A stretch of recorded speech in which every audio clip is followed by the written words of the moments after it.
As a funeral home worker, I was used to strange occurrences.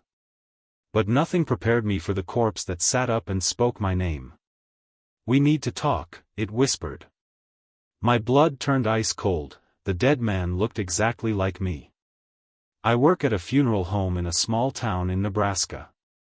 It's a quiet place, and I've been here for over a decade. You get used to the stillness, the soft hum of the lights, and the occasional creak of the old building settling. I've seen a lot in my time: grieving families, unexpected deaths, and the occasional odd occurrence that comes with the territory. But nothing prepared me for what happened last week. It was a typical Tuesday morning. The air was crisp, and the sun cast long shadows across the manicured lawns of the funeral home. I arrived early, as usual, to prepare for the day's services. We had received a body the night before, a man in his late 40s who had died in a car accident. His name was Michael. The paperwork was in order, and everything seemed routine. I entered the embalming room, the familiar scent of formaldehyde greeting me. Michael's body lay on the table, covered with a white sheet. I pulled back the sheet to begin the preparation process, and that's when I froze. The face staring back at me was my own.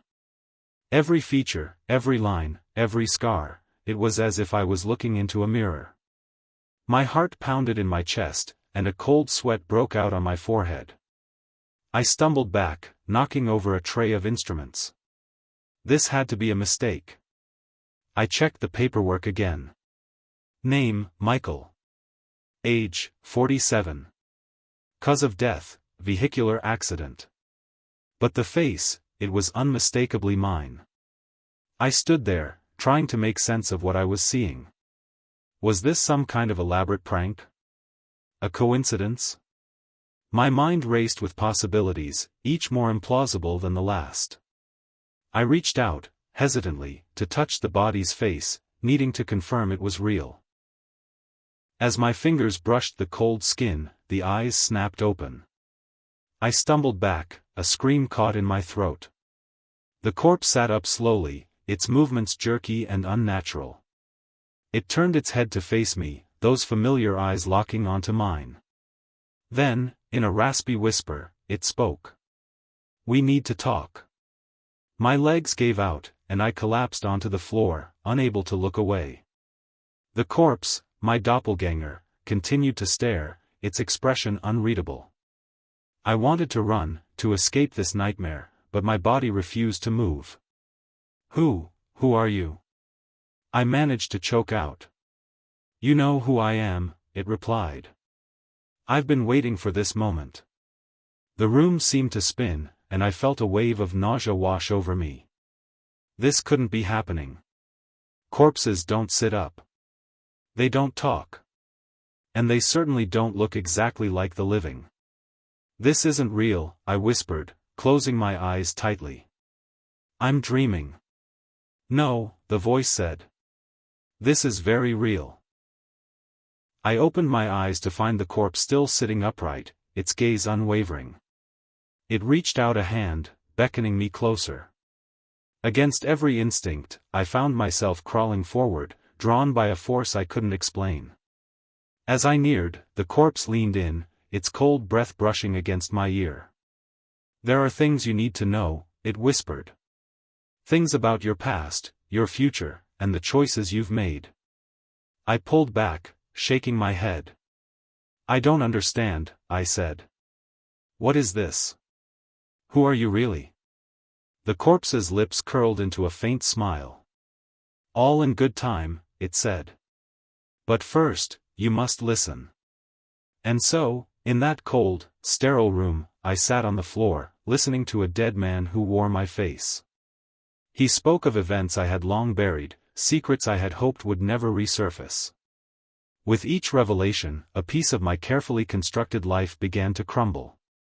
I don't know how long we sat there, minutes, hours, days. Time seemed to lose all meaning. But when the corpse finally fell silent, collapsing back onto the table, I was left with a sense of dread that has yet to leave me. I tried to tell my colleagues, but they dismissed it as stress, a hallucination brought on by overwork. But I know what I saw. I know what I heard. And I can't shake the feeling that this is only the beginning. Every night since, I've been plagued by nightmares, visions of my own death, of a world unraveling at the seams. I see faces I don't recognize, hear voices calling out to me from the darkness. And always, at the center of it all, is that corpse with my face, whispering secrets I can't comprehend. I don't know what it all means, but I fear that something has been set in motion, something that can't be undone. I stopped sleeping. Every time I closed my eyes, I saw that face, my face, staring back at me from the embalming table. The whispers didn't stop either. At first, it was only in my dreams, but then I started hearing them during the day, faint and scratchy, like a radio tuned to the wrong frequency. It was always the same voice. Mine.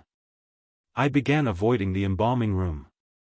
I made excuses, asked coworkers to handle that part, said I was dealing with paperwork or busy with grieving families.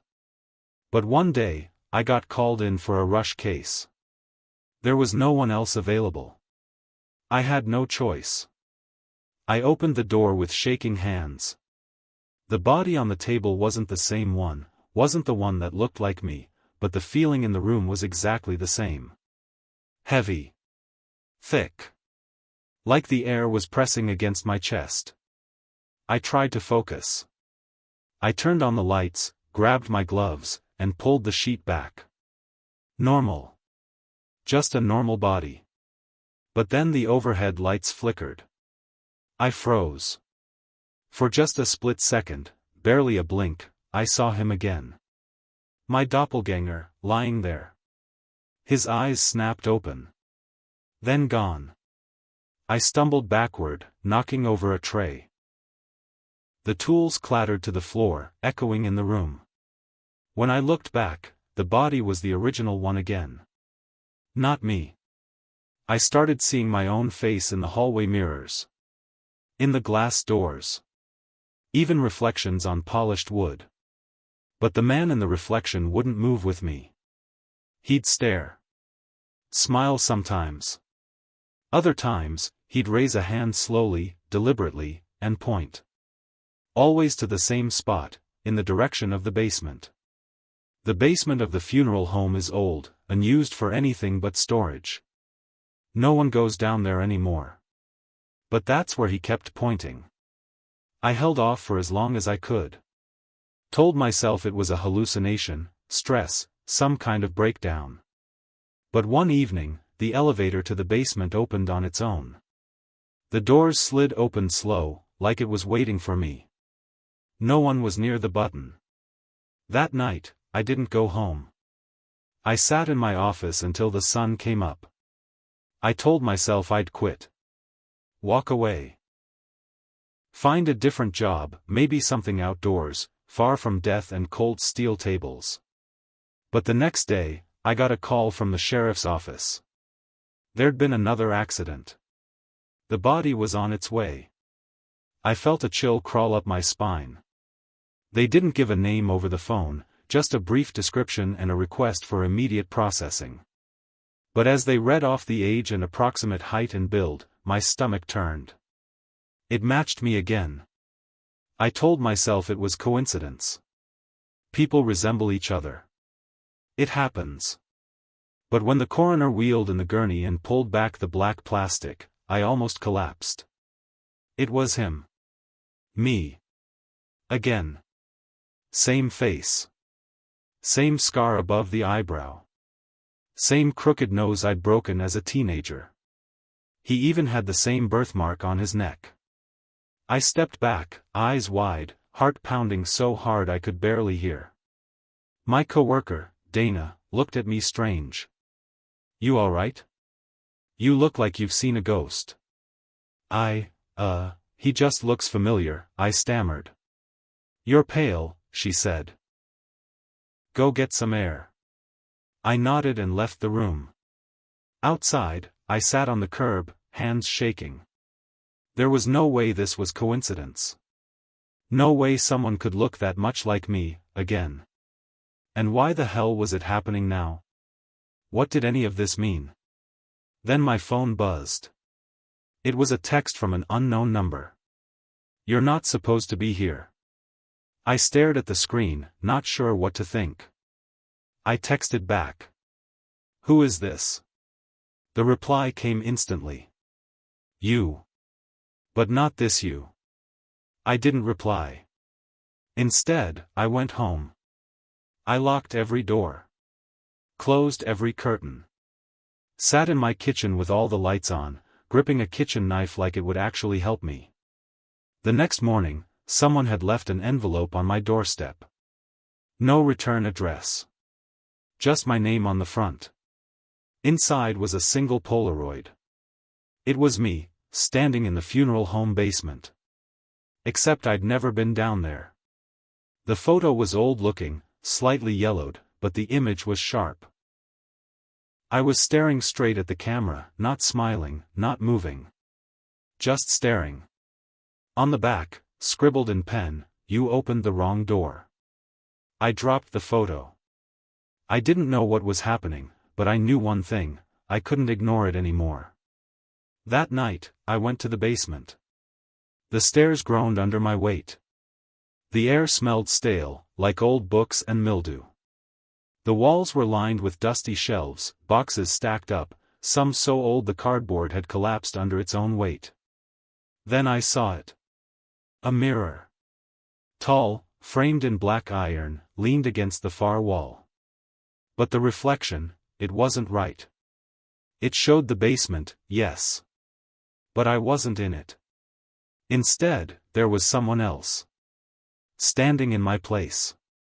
Facing the mirror from the inside. Him. Me. He didn't move. He just stared, eyes locked with mine. His mouth moved slowly, but I couldn't hear anything. Then he raised a hand and pointed again, to something just outside the mirror's frame. I turned to look. Nothing was there. When I looked back at the mirror, he was gone. The next day, I called my older brother. We're not close, haven't spoken in years, but I needed to hear someone who shared my blood, someone who might help me make sense of this. When he answered, I could barely get the words out. "You ever heard of anything weird in our family?" I asked. "Like, really weird?" He was quiet a long time. Then he said something I'll never forget. "They told me never to tell you," he said. "But yeah. There's something. You're not the first." "What does that mean?" "It means you're part of something older. Something we don't talk about. Mom and Dad knew. They were warned." "Warned about what?" "That one day you'd meet yourself." I didn't sleep that night either. Because now I know this thing isn't just in my head. It's in my blood. I didn't go back to work the next day. I didn't call in either. What was I supposed to say? "Hey, sorry, I can't come in today because I saw my own dead body for the second time, and also, there's a mirror in the basement that shows my reflection acting like it's trapped." I stayed in my apartment, curtains drawn, sitting on the floor with that Polaroid in my hand, flipping it back and forth. My hands were shaking. My mind kept going back to what my brother said. "You're not the first." That stuck with me like a thorn under my skin. So I called him again. He picked up on the second ring. "I need you to tell me everything," I said. "No more hiding." There was silence. Then a sigh. "You remember Uncle Carl?" he asked. "Barely. He disappeared when I was a kid." "He didn't disappear." "What?" "He died. And then, he came back." I froze. "What do you mean, came back?" "Dad told me one night after too many drinks. Said Carl was found dead. Body cold, no pulse. They held a small funeral, private. But the day after, Carl showed up at the front door. Alive. Same clothes, same everything. Except, something was off. Off how? He wasn't right. He spoke like Carl, looked like him, but there was this distance in his eyes. Like he was just pretending. A week later, he vanished again. No one's seen him since. I didn't know what to say. Then he added, "Dad told me if anything ever happened like that to you, I was supposed to stay away. That if you met yourself, if the dead version showed up, it meant something was broken. Something that couldn't be fixed." I hung up. My ears were ringing. That night, I went back to the basement. I don't know why. Curiosity? Desperation? Maybe both. This time, I brought a flashlight and a crowbar. The mirror was still there. But something had changed. There was a crack in the glass, running from the top left corner to the center, like a spiderweb. And behind the reflection, behind him, I saw movement. Shapes, shadows, something shifting in the background of the mirror that didn't exist in the real basement. Then the light flickered, and the basement went dark. My flashlight cut out.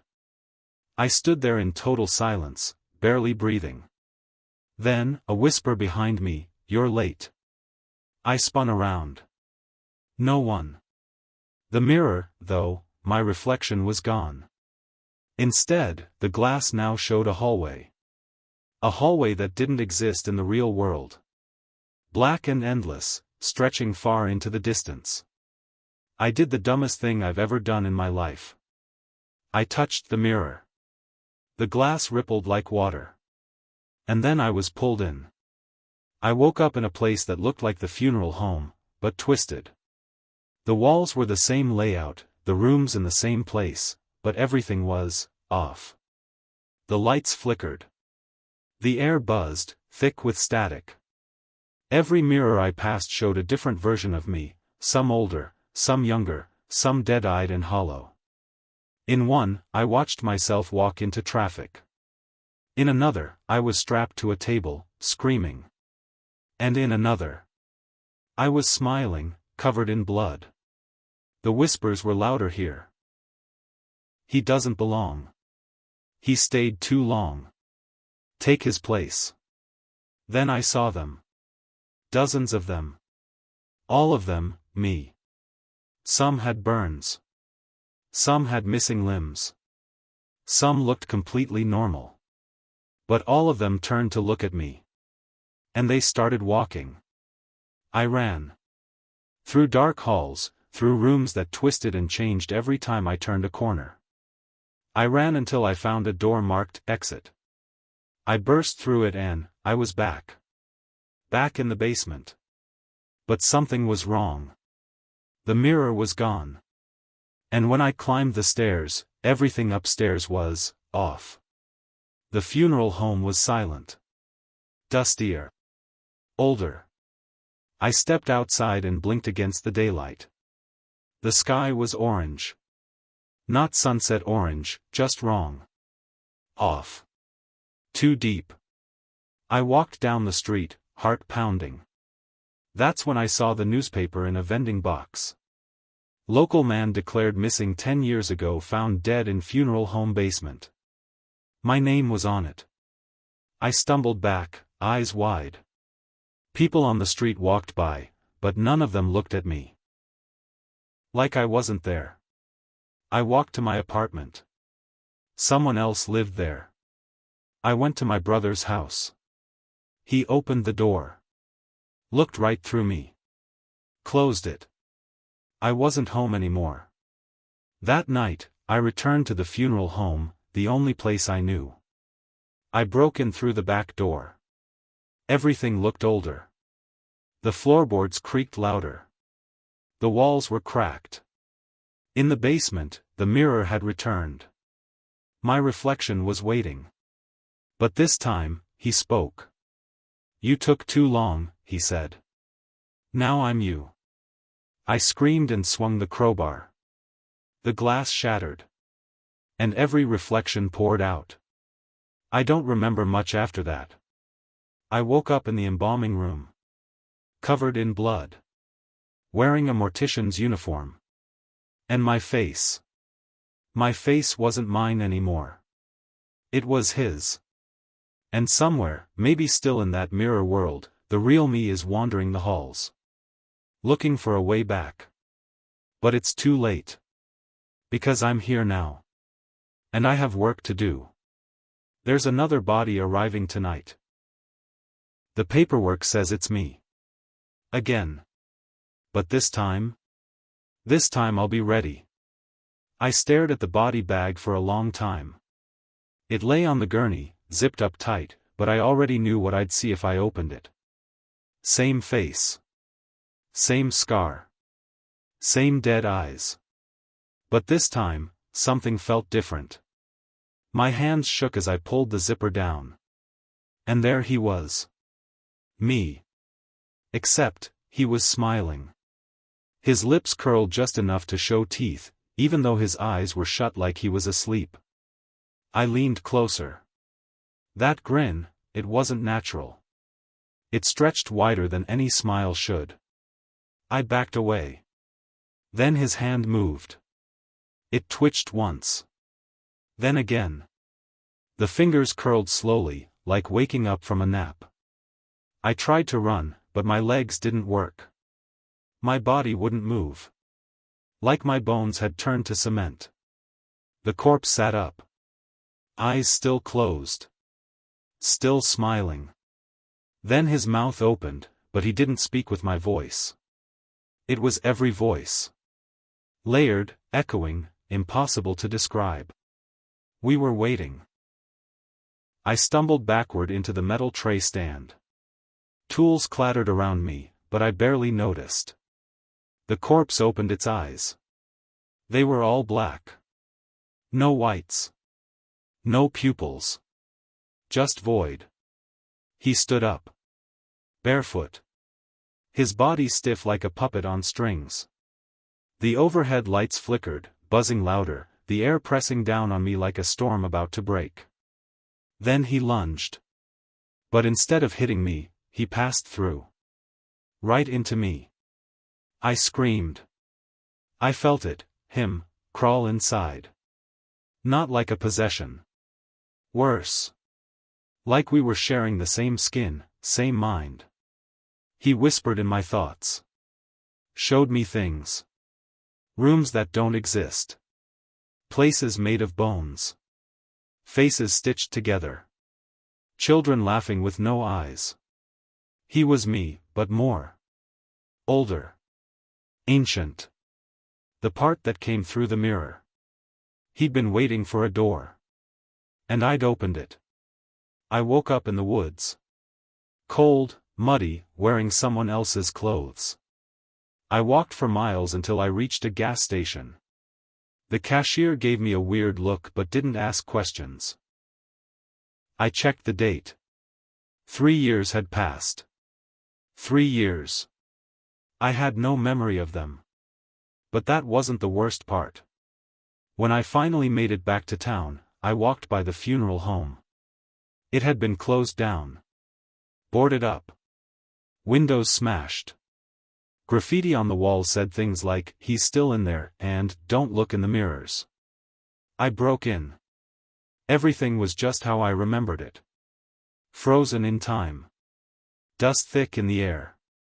But the basement was gone. Just a wall where the door used to be. Then I heard it. A soft whisper. My voice. Coming from a cracked mirror lying on the ground. "Let me out," it said. And there I was, the real me, on the other side. Trapped. Eyes wild, face pale, screaming silently behind the glass. I dropped the mirror. It shattered. Silence. But ever since that day, reflections don't match anymore. Not right away. Sometimes, they lag. Sometimes they smile when I don't. And sometimes, just for a second, I see him. The one I let out. Smiling. Waiting.